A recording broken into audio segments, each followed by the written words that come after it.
विद्यार्थी मित्रांनो, चला आज आपण पुन्हा क्रियापद म्हणजे काय त्याचा अभ्यास करणार आहोत.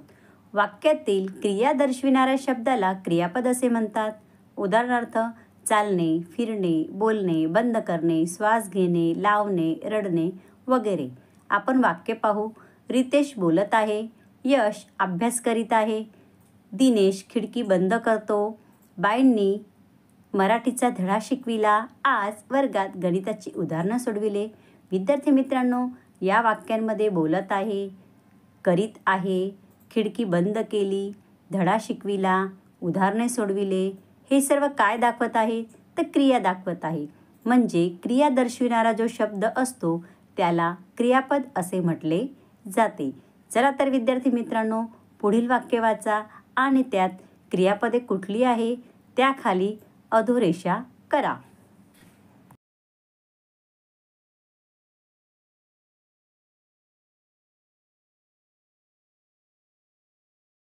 अगदी बरोबर उत्तरे दिली.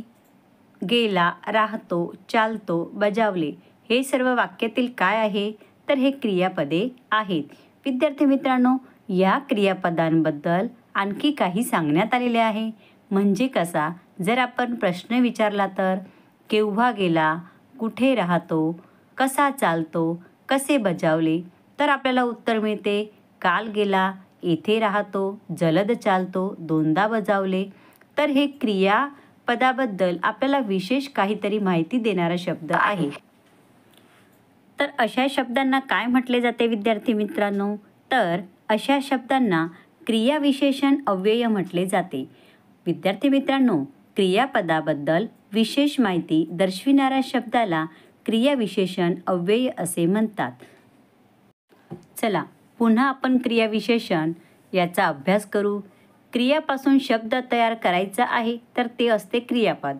विशेषण म्हणजे विशेष माहिती सांगणारा शब्द आणि अव्यय म्हणजे त्याच्यामध्ये कोणताही बदल होत नाही असे शब्द म्हणजे क्रियाविशेषण अव्यय.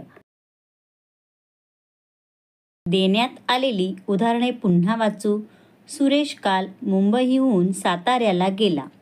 माझा मित्र रमेश येथे राहतो. ससा हा जलद चालतो. तुझ्या काकांनी सतीशला दोनदा बजावले.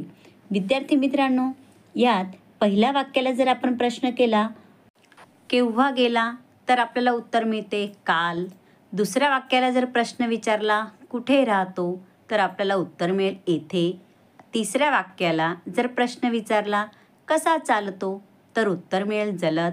आणि चौथ्या वाक्याला जर आपण प्रश्न विचारला कितीदा बजावले तर क्रिया दोनदा होते.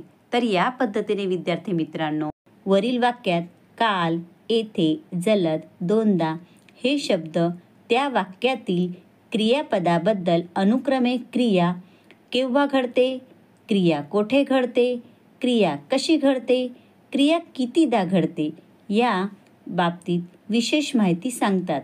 म्हणून या शब्दांना क्रियाविशेषण अव्यय असे म्हटले जातात.